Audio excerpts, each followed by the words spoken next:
My true story from Florida. After I became a widow, my daughter-in-law said, "Either you work or you're out." So I packed my things, then sold the house they'd been living in for free. The smell of buttercream frosting lingered in the air, sweet and heavy, as colorful balloons floated lazily above the crowd gathered in my son's living room. It was Ethan's 8th birthday, my only grandson, and for the past week, I had quietly looked forward to it like a child waiting for spring. I had spent hours knitting a navy blue scarf for him, choosing the softest yarn I could find, his favorite color. I wrapped it gently in brown paper, tied with a blue ribbon. No card, no money, just the warmth of my hands in every stitch. That was what I could give. When Rosalind saw me emerge from the hallway, gift in hand, her smile tightened into something sour. She held a glass of wine in one hand and a phone in the other, swiping through photos she had just taken of the cake. I stood by the edge of the room, unnoticed at first, waiting for the right moment to hand Ethan the scarf.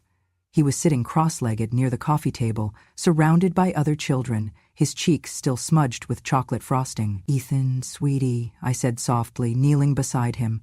"This is from Grandma." He looked up, uncertain. The room fell quiet for a second, the kind of hush that lingers before a slap. Ethan took the package hesitantly. His little fingers struggled with the ribbon, and I helped him untie it. When the scarf unfurled, Rosalind let out a laugh so sharp it could have sliced the cake in half. "A scarf? You gave him a handmade scarf?" she said loudly enough for everyone to hear. "God, Mom, what is this, 1945? He is 8, not 80. The parents around the room chuckled. One of Rosalind's friends, a woman I had never met, whispered something behind a manicured hand and giggled. Ethan looked down at the scarf in his lap. He didn't smile. He didn't say thank you. He just folded it back up, carefully, as if trying not to offend me or his mother. Rosalind kept going. "Maybe keep it for yourself, Mom. You know, wrap it around when you go out, in case anyone needs reminding you're still alive. Or use it for the next funeral. Might as well get some use out of it." I stood up slowly, my knees aching as they always did on colder days. I turned to Jake, my son, but he stared at the ground, hands in his pockets, not a word, not a glance, just silence. That is what broke me. Not the laughter, not the insult, but the silence of the boy I raised alone while his father worked 2 jobs, the man I carried through measles, nightmares, and heartbreaks. He stood there and said nothing. And then came the words that would cut through everything I ever believed family to be. Rosalind walked up to me, leaned close, and spat the words like venom into my face. "I do not understand why you did not die with Dad, honestly. You are just here, existing, eating, breathing, being old and bitter.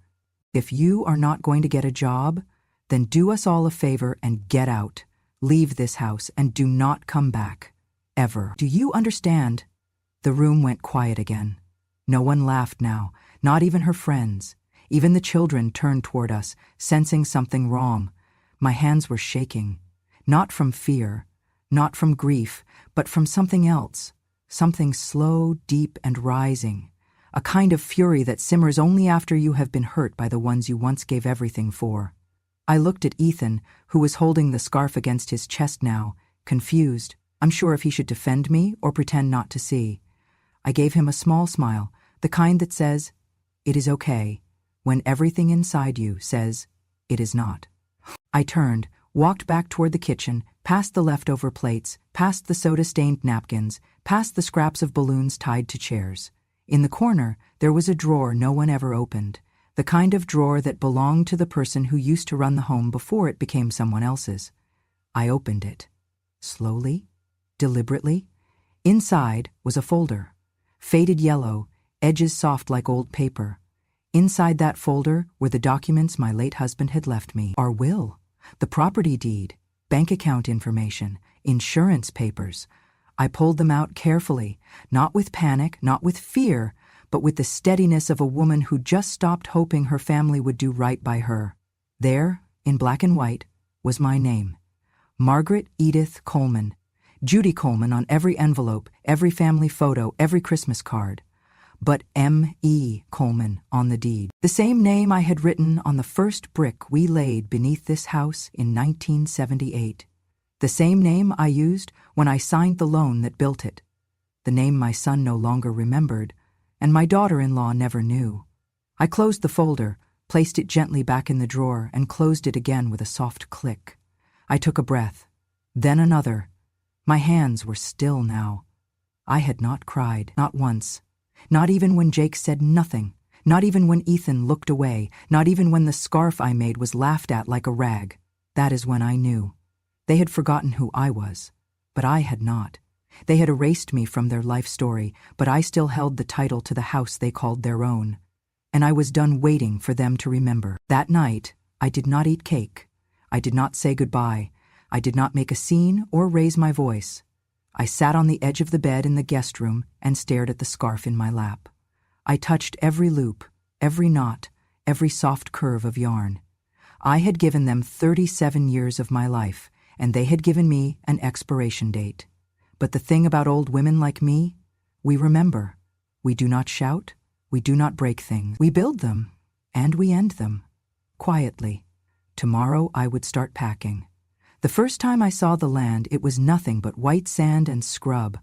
A flat, unassuming lot on the edge of a sleepy Florida town, not far from the Gulf. Back in 1978, Jake was still a dream in our minds, and my husband Walter had just gotten a small promotion at the paper mill. We could not afford much, but we had plans, and that patch of sand looked just big enough to hold them. Walter had driven us there in our beat-up Chevy Nova. I remember stepping out barefoot, my toes sinking into the warm grit.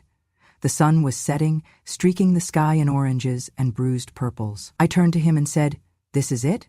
And he smiled like a boy who had just gotten away with something and said, "It will be." That first year was nothing but sweat and scraped palms. Walter refused to hire a contractor. He said he wanted us to build something with our own hands, something that would never be taken from us. We spent weekends pouring concrete, sanding wood, learning from library books and kind neighbors who lent us tools. We laid the foundation ourselves, one bag of cement at a time. On hot afternoons, we ate peanut butter sandwiches on overturned paint cans. On cooler nights, we camped out under the stars, with only the frame of the future house rising behind us. There was a day, one I remember clearer than most, when we laid the first brick of the living room wall. Walter handed it to me and said, "Go ahead, start it." I hesitated, looking at the smooth surface, the dry mortar waiting beneath it. Then, using the corner of a nail, I scratched my name into the side of the brick. M.A. Coleman. Margaret Edith, my maiden name. The name I had not used since I became his wife. But in that moment it felt right, like a signature, like I was leaving proof that I had been here. Walter placed the brick gently, pressing it into the mortar. Then he looked at me and said, "When I am gone, this place will still belong to you, no matter who comes and goes. It is yours." Emmy Coleman's house? We built the walls, the roof, the porch, with the swing I picked out from the Sears catalog. We planted a lemon tree in the back. We could not afford grass yet, so we laid down mulch and called it rustic. Every decision was shared. Every nail, every coat of paint, every scuffed tile in the kitchen, my fingerprints were there alongside his. It took us 2 years to finish. Jake was born just 3 months after we moved in. I can still see the bassinet we kept by the fireplace, where the heat would gather in the winter. I remember holding him at night, rocking him in the same chair where Walter would sit later, with his whiskey and the newspaper, boots off, socks mismatched, one foot always tapping. That house was not perfect. The roof leaked in '83.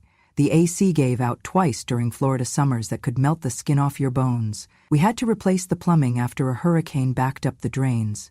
But it was ours, and it was steady. Like Walter, he worked hard. So did I. I stayed home, raised Jake, cooked, cleaned, made do with hand-me-downs and canned soup. I clipped coupons like it was a religion. I baked bread before it became trendy. I patched clothes until they were more patch than cloth, and not once did I feel poor. Because we had that house, because we had each other, time moved like molasses. Then suddenly it ran like water. Jake grew up. The lemon tree bloomed, then stopped. Walter's hair thinned, mine turned silver. We added a back porch. We hosted Christmas dinners, funerals, birthday parties. We made room for friends who lost homes, for nieces between jobs, for a cat that never left once it found the back door. Then came the year Walter got sick. The diagnosis was quick. The decline, quicker. I remember sitting beside him in the hospital, holding his hand as his breath went shallow. He turned to me one last time and whispered, "Promise me you will stay in the house. It is still yours, no matter what Jake or anyone else says." I promised.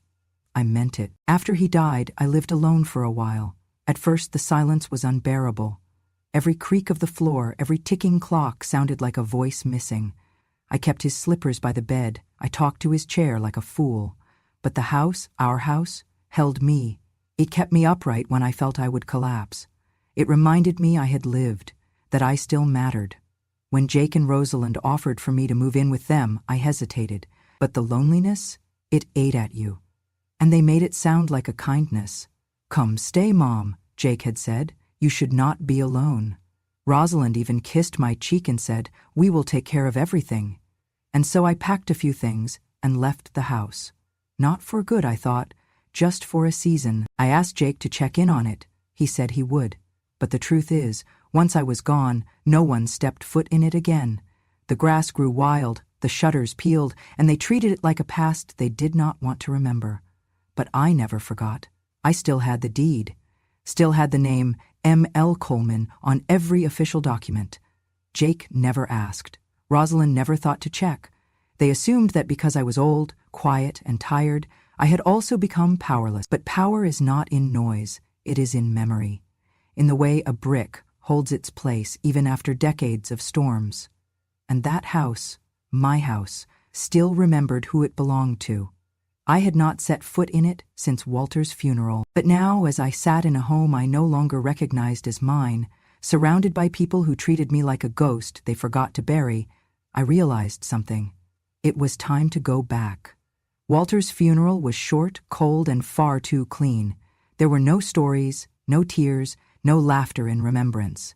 Just plastic chairs, lukewarm coffee, and Rosalind showing up 30 minutes late in a wine-red dress that hugged her waist like she was headed for a cocktail hour, not a burial. She kissed the air near my cheek, not touching, and whispered, "Sorry, traffic," as if that explained the mascara still wet under her lashes.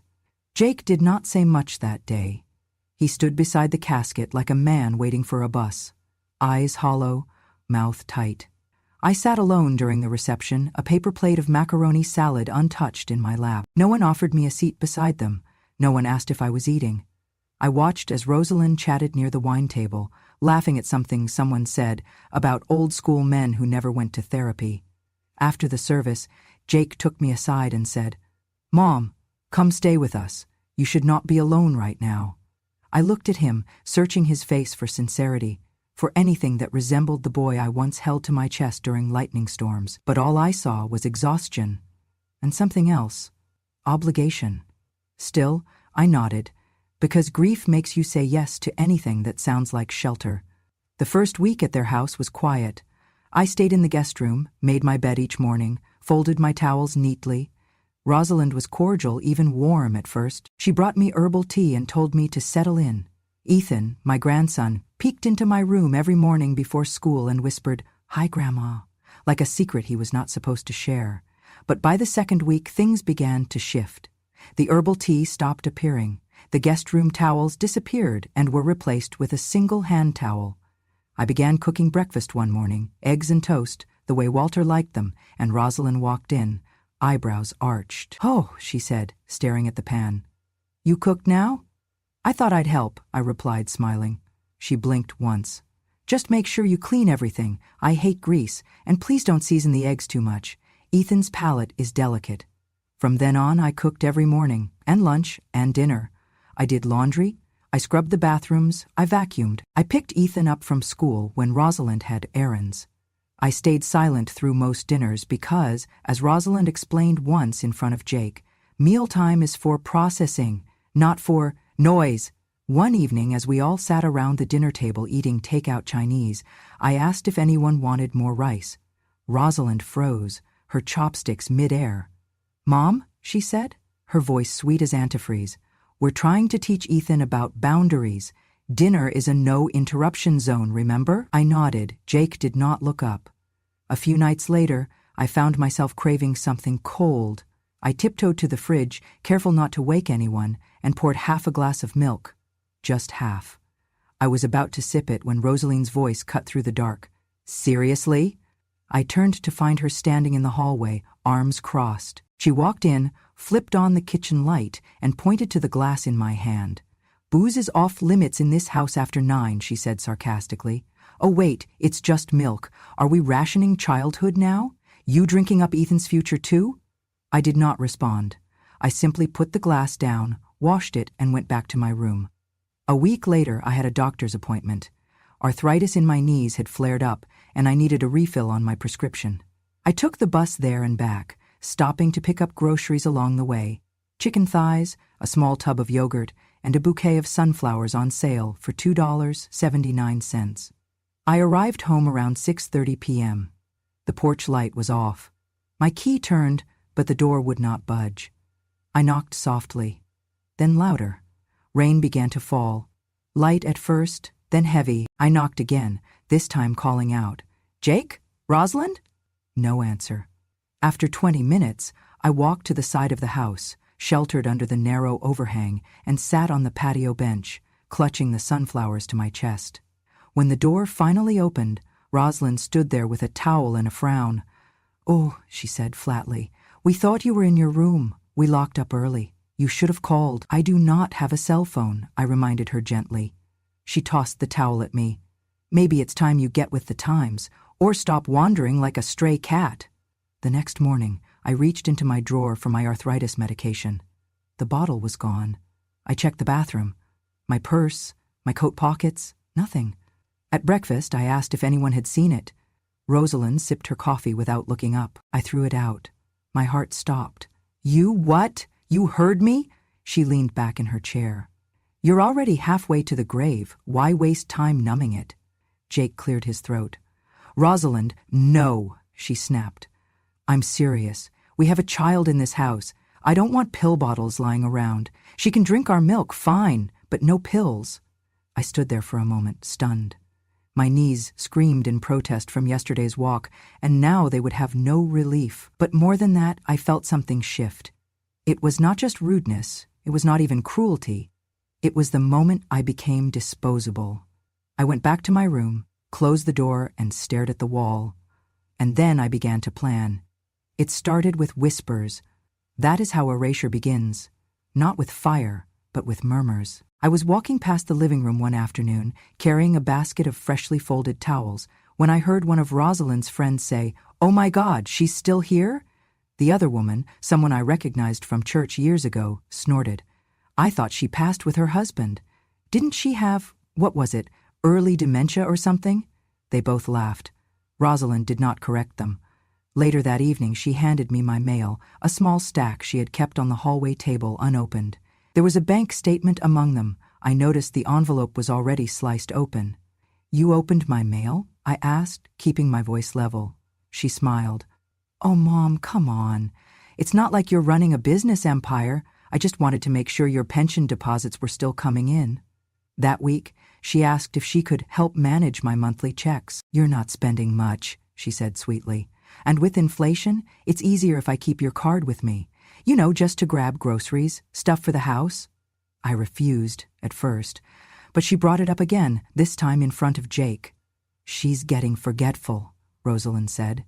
"Yesterday she boiled water and left the stove on for an hour." "I turned it off," I replied. "The kettle whistles when it's ready." Jake looked uncomfortable. "Maybe let Rosalind help a bit, Mom, just to be safe." The next day, my bank card disappeared. I never saw it again. One evening, Ethan climbed into bed with me. He was holding a comic book and a juice box. He snuggled under my quilt and whispered, "Grandma, is it true you're not really part of our family anymore?" I froze. "Why would you say that, sweetheart?" "Because Mom said, when people get really old sometimes they stop being family. She said you're, what's the word, obsolete." He pronounced it slowly like it was a spell he did not understand. I hugged him close, holding in the tears until he fell asleep. The next morning I confronted Jake while Rosalind was out. "Jake, what exactly is going on here? Ethan said some very strange things about me not being part of the family." Jake sighed. "Mom, you've been difficult lately." "Difficult? I cook your meals. I clean your house. I've raised your son while you work. What exactly have I done that's difficult?" He rubbed his temples. "It's just, this is Rosalind's home now. I need you to respect her space." I stared at him. "This is the house I paid for, that I built. Your father and I—" "No, Mom," he cut in quietly. "This is Emily's house. She and I have the mortgage now, the property taxes, the upkeep. You are a guest." It took everything in me not to scream. That night, Rosaline handed me a manila folder over dinner. "We had our attorney draft some documents for you," she said. "Just some housekeeping stuff. Sign them when you can." Inside was a power of attorney document, with fields that would give them full control over the house, my finances, and even my medical decisions. "You can sign here," she pointed. "It's just standard." I stared at the lines, at the way they had already filled in my name, at the way Jake avoided my eyes across the table. I let my hand tremble. "My signature's not steady tonight. Maybe tomorrow?" Rosalind narrowed her eyes. "You can just make a mark. We'll have it notarized later." "I'd like to sleep on it," I said, folding the papers neatly. She forced a smile. "Sure. Tomorrow then." I returned to my room, closed the door, and sat down on the edge of the bed. My heart was pounding, but my mind was still. For the first time in months, it was clear. They were not just trying to control me. They were trying to erase me. But I had been underestimated before, and I had survived worse. And now it was time to prepare. Quietly, completely, and without a word to anyone, I had almost forgotten where I kept the original copy of Walter's will. It had not seen the light of day since the week after his funeral, when I read it alone at the dining room table, one lamp lit, the rest of the house in silence. I found it again, tucked beneath an old quilt in my suitcase, folded beside a photograph of us standing in front of the house in 1979, the porch still unfinished behind us. The name on the deed was clear as day, Margaret Edith Coleman. Walter had always insisted we keep the house in my name, said it was his way of giving me something no one could ever take. "Men die," he'd said, "but bricks and paper, don't forget." He had arranged everything with his attorney long before the cancer came. The property, the savings, everything was written under M. Coleman. They had never bothered to ask who that was. That was their first mistake. Their second mistake, thinking I had nowhere else to go. One crisp morning, I dressed in my best blouse, navy blue, same color as the scarf they had mocked, and took the bus to the local bank, the same one Walter and I had used for decades. I walked in, presented my ID, and requested access to the dormant joint account listed in the will. The banker, a young woman with kind eyes, asked me to wait. 15 minutes later, she returned, smiling. "Mrs. Coleman, the account is intact. Balance is $612,000 with accrued interest. Would you like to update the access credentials?" I nodded once, steady. "Yes, and I'd like to order a new checkbook." The third mistake Rosalind made was assuming silence meant surrender. From that day forward, I began to document everything. I turned an empty cookie tin, one of the gingerbread jars Ethan used to sneak candy from, into a listening post. A tiny recording device inside captured days of whispered insults, snapped commands, and manipulative threats. "Your memory's slipping, old woman," Rosalind once hissed as I reached for the salt at dinner. "Maybe it's time you forget where your bedroom is and just walk off a cliff." Jake rarely spoke up anymore. If he noticed, he pretended not to. I recorded it all. One evening, she left a voicemail after I forgot to vacuum the guest bathroom. "You've got one job here, exist quietly. If you can't even manage that, what good are you?" I saved the message under a folder labeled Proof. I started keeping a notebook too, each date, each insult, each time they left me outside in the rain or shut the door just a little too hard. I wrote it all down. Because stories fade, but records, they endure. Then I called Walter's old attorney, Mr. Alvarez.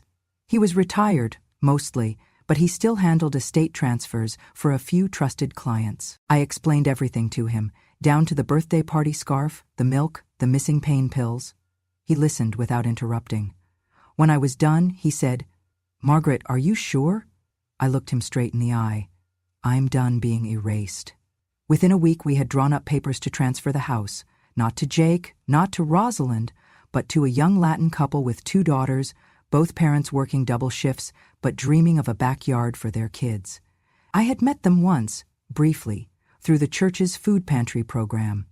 They reminded me of Walter and myself in the early days, raw hope wrapped in hard work. The sale price was modest. I did not want profit. I wanted peace. The date of sale? March 14th, Rosalind's birthday. The closing appointment was scheduled at 10:00 a.m. sharp. I wore Walter's watch, packed my suitcase the night before, folded my clothes as tight as my resolve. That morning, I made breakfast one last time, scrambled eggs, toast, coffee for Jake, tea for Rosalind. She barely looked up from her phone. "You're unusually chipper," she muttered. "Just savoring the morning," I replied. At 9:00 I placed the final batch of ginger cookies on the counter, recording device now removed, and walked to my room. Picked up my suitcase, slipped the manila folder of documents into my purse, paused once by Ethan's door. He was still asleep, mouth slightly open, hands curled under his chin, like he was dreaming of something too soft for this house. At 9:50 I walked into Mr. Alvarez's office. He was waiting, papers ready, smile small but firm. "Still sure?" he asked, now more than ever. I signed each page, slowly, carefully, no tremble, no hesitation. The final signatures sliced through the last illusion of their control, like a knife through warm cake. When it was done, I stood. "Would you like to notify them yourself?" Mr. Alvarez asked. I shook my head. "No," I said. "They'll feel it soon enough. By evening, the house would no longer be theirs, and by morning, neither would I." I left before sunrise.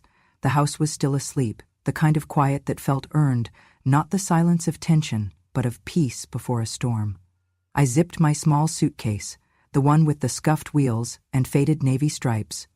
I folded my nightgown neatly inside, along with 2 sweaters, my Bible, the photo of Walter holding baby Jake, and the deed, now officially signed, sealed, and transferred.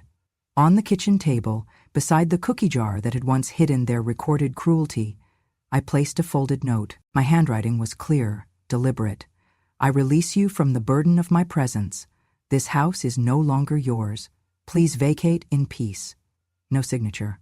They would know. I stepped out into the morning air. Cool, clean, the kind of breeze that told you change had arrived, not loudly, but with certainty. I did not look back. By Monday, the official papers were delivered. A notice of sale, a demand to vacate, certified, notarized, and backed by the full weight of the law. The new owners would arrive within the week. Rosalie opened the envelope at the dining table. Jake was beside her, Ethan upstairs. "What is this?" she hissed. Jake read it, then read it again, slower. This is real," he mumbled. "The house." "No," Rosalie barked, standing. No, I have lived here for 12 years. We painted the nursery, we built the patio, we hosted Thanksgiving here." She was already dialing her phone. "I'm calling the police." Jake did not move. When the officers arrived, Rosalind was screaming about fraud, about elderly confusion, about being deceived. She waved papers, showed them family photos on the wall, pointed to Ethan's artwork on the fridge. They asked for proof of ownership. Jake opened the safe. Inside were the original documents, untouched, unaltered. Every one of them bore the name M. Coleman. The officer, a tall man with a calm voice, turned to Rosalind. "Ma'am, the deed is clear. Your mother-in-law had full legal authority. The new owner has every right to take possession." Rosalind collapsed into the couch, shaking. Jake sat down on the floor beside the safe, staring at the pages as if they were written in a language he had never learned. That night, Ethan found the note I had left under his pillow. I had slipped it there the morning I left, tucked beneath the corner where he always rested his head.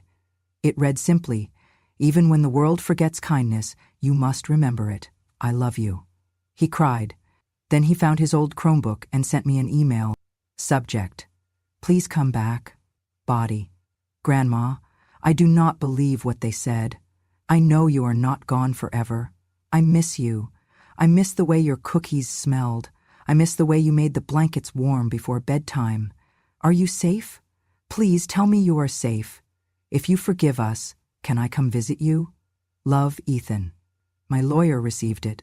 He forwarded it to me, along with a message from Jake. Jake's was shorter. Mom, I know you are angry. You have every right to be. Please, let us talk. Ethan is devastated. Rosalind is processing things badly.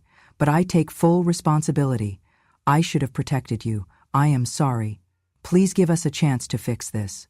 I sent only one message back, typed by my lawyer, signed by me. I forgive you, but I will not return. Once is enough. I will not stand where I was pushed. And that was the end of it. My new home was small, just 2 bedrooms, a narrow galley kitchen, and a balcony that caught the sea breeze every morning. It overlooked a line of palm trees and a patch of wild grass that swayed like it remembered dancing. There were no echoes of slammed doors, no cautious footsteps, just the gentle hum of the waves and the rhythm of my own breathing. I bought a used bicycle and rode it to the corner cafe every morning. I read books, ones I had always meant to read, now dog-eared and tea-stained. I baked ginger cookies, this time for neighbors who smiled when they smelled cinnamon on the breeze. No one in my building called me a burden. The mailman asked about my day. The landlord fixed the leak in my sink within 24 hours. I had forgotten what dignity felt like when it was given freely. But even with peace, there was something else, something that refused to rest. All those women I had seen over the years, in waiting rooms, on buses, walking home from shifts with their shoulders hunched, like the world pressed too hard, women who raised children alone, who were told they were too loud, too old, too dependent. I saw pieces of myself in all of them, and I remembered what it felt like to be invisible. So I used a portion of Walter's money, my money, to create the M.E. Hope Fund.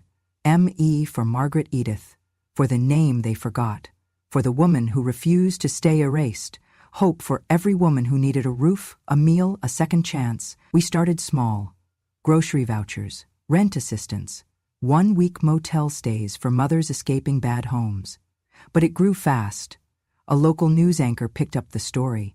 A retired accountant offered to help. Within 6 months, we were funding scholarships at the community college and running a hotline, staffed by retired grandmothers who knew what silence felt like. One day, I received a letter from the new family living in my old house. Handwritten. Careful penmanship. Dear Miss Coleman, we cannot thank you enough. We have never had a backyard before. My daughter planted her first sunflower last week. My husband says this house feels like breathing. We hope to honor your kindness. We promise to take care of every wall. I hung it on my fridge. That fall, the college invited me to speak at a women's leadership seminar. I almost said no. I had never been one for microphones. But something in me, perhaps the part that had survived by going unheard, rose up. I wore a navy scarf that morning, not the same one they had laughed at, but similar. My hands did not shake as I stepped up to the podium. There are people, I said, who live quietly not because they are weak, but because they were taught their voices were interruptions, not contributions. But silence is not peace. It is a debt we pay for others' comfort. The auditorium was still when I finished. No laughter, just a long-standing silence that felt like reverence. Later, as I was packing up my notes, a woman approached me. Her eyes were glassy, and she held a toddler on her hip. "You saved us," she said. "That grant? It got us out. I'm in school now. We're safe." She reached out, squeezed my hand, and added, "Thank you, Grandma of Hope." The nickname stuck, and I found, to my surprise, I did not mind. Then, one crisp afternoon, as the air turned to early winter and the sea lost some of its warmth, I found a letter in my mailbox. No return address. Just my name in boyish handwriting I knew too well. Inside was a single page, torn from a notebook. "Dear Grandma, I know you are mad at everyone, maybe even me, but I wanted to say I am sorry. I am really, really sorry. I miss you. I miss your cookies. I miss the way you read stories and made me laugh even when I had a bad day. I do not believe what Mom said about you. I never did. I did not know how to say it before. If you forgive me, would you maybe knit me a scarf? Like the blue one you gave me for my birthday? I still have it. I keep it under my pillow. Love, Ethan P.S. I told my teacher about the M.E. Hope Fund. She said, "You are amazing." I held that letter in my lap for a long time. Then I picked up my yarn and I began to knit. The porch creaked softly beneath my chair, the wood warm from the afternoon sun.